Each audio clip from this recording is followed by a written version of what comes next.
रावण के मृत्यु का रहस्य।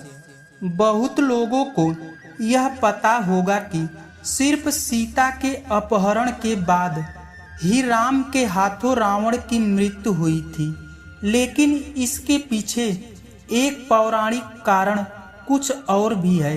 आइए जानते हैं।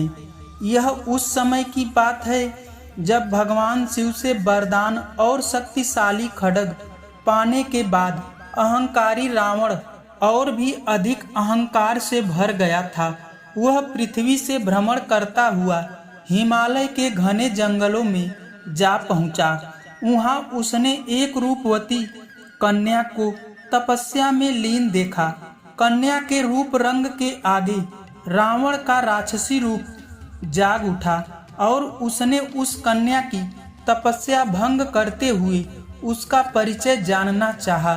काम वासना से भरे रावण के अचंभित करने वाले प्रश्नों को सुनकर उस कन्या ने अपना परिचय देते हुए रावण से कहा, हे राक्षस राज, मेरा नाम वेदवती है। मैं परम तेजस्वी महर्षि कुशध्वज की पुत्री हूँ। मेरे वयस्क होने पर देवता, गंधर्व, यक्ष, राक्षस, नाग सभी मुझसे विवाह करना चाहते थे, लेकिन मेरे पिता की इच्छा थी कि समस्त देवताओं के स्वामी श्री विष्णु ही मेरे पति बने। मेरे पिता की इस इच्छा से क्रुद्ध होकर शंभु नामक दैत्य ने सोते समय मेरे पिता की हत्या कर दी और मेरी माता ने भी पिता के वियोग में उनकी जलती चिता में कूदकर अपनी जान दे दी।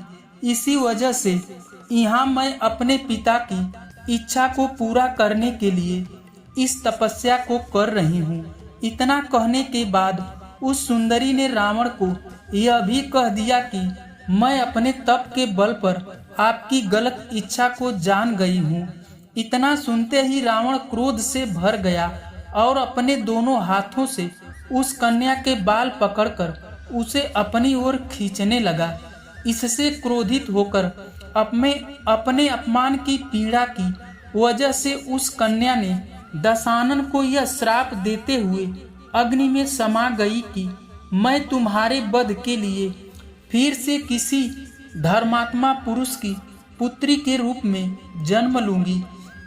महान ग्रंथों में शामिल दुर्लभ रावण संहिता में उल्लेख मिलता है कि दूसरे जन्म में वह तपस्विनी कन्या एक सुंदर कमल से उत्पन्न हुई और जिसकी संपूर्ण काया कमल के समान थी। इस जन्म में भी रावण ने फिर से उस कन्या को अपने बल के दम पर प्राप्त करना चाहा और उस कन्या को लेकर वह अपने महल में जा पहुंचा, जहां ज्योतिषियों ने उस कन्या को देखकर रावण को यह कहा कि यदि यह कन्या इस महल में रही तो अवश्य ही आपकी मौत का कारण बनेगी। यह सुनकर रावण ने उसे समुद्र में फेंकवा दिया। तब वह कन्या पृथ्वी पर पहुंचकर राजा जनक के हल जोते जाने पर उनकी पुत्री बनकर फिर से प्रकट हुई।